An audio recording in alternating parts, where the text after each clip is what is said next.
Hi viewers, I don't think I've actually done a video on vintage silver bullion before, but this isn't really about my own personal vintage silver stack. It's about a couple other channels who produce some absolutely awesome content on vintage silver with lots of information to help you vintage silver collectors, stackers out there. And those two channels are Silverstruck and Coin Sense and Nonsense, and I will leave links to their channels down in the description. And I know sometimes those of you who are watching on your phone, you can't always find the description, so I'll probably put a link to one of them up there. Obviously I will go over a couple pieces which many of you of course will recognise. The Swiss of America Rolo, I think it's called. There you go, Swiss of America. Is it called the Rolo or a puck? You'll have to tell me in the comments. The Hoffman & Hoffman Unicorn, and the Bach, a very shiny Bach bar. You see a reflection of my room. Try not to do a face reveal. This one I did actually buy quite recently. I'm not sure when these were actually produced, whether they are classified as, or classed as, not classified, classed as vintage. I can't remember actually. But the St Gordon's design, is it? Haraeus, the back. Yeah, so a few pieces there that are vintage silver. Now, over the many years of my silver stacking journey, I've had many vintage silver pieces.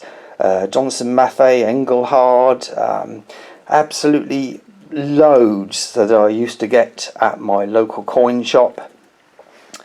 And they are very sought after now. Were they at the time? I don't know if they were at the time. I think they probably were sought after. But I was buying them for like £15 an ounce. You know, Johnson Matthey, Engelhard, and I traded most of those with friends in the States. And those that I didn't trade, I sold more recently. Not that many years ago, my Engelhard, all my Engelhards, including a 10-ounce Engelhard, and they went abroad to Europe.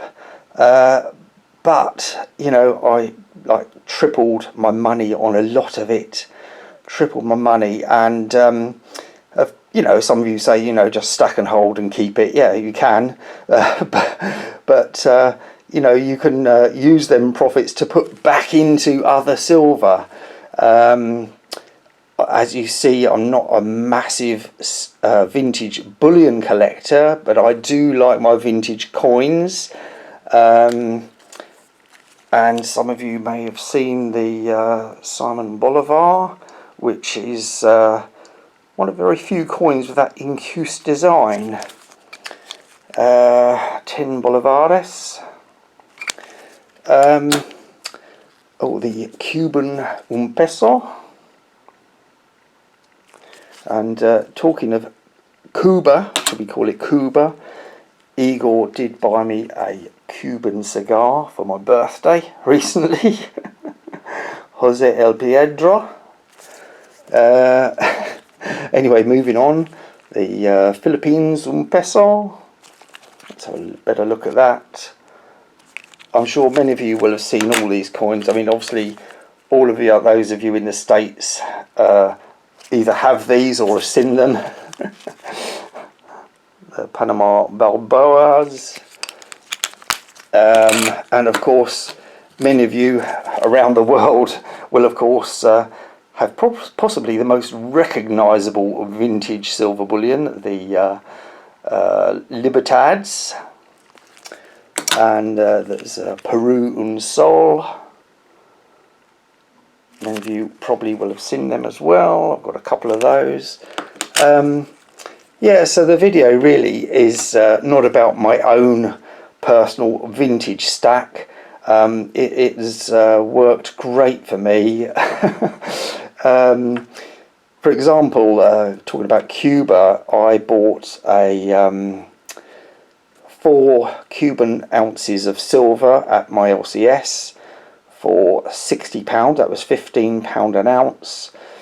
And I think, I'm not sure how long I had them, about 7 years. And then I decided to actually look them up and realised how sought after they were. And I actually sent them off to the States, and they sold for $250, which is about £180. I tripled my money, and of course that went back into precious metals. Yeah, it kind of keeps it interesting, moving things around. And of course, you know, I don't have a problem taking a bit of profit, especially when it's triple what I paid for. But yeah, there are a lot of collectors of vintage silver out there, and you know, like I said, I'll leave the links to both those channels. So if you're into your vintage silver, do go and check out those channels and tell them that CCT sent you. And in the meantime, keep calm and keep stacking, and I'll see you on the next one. Bye.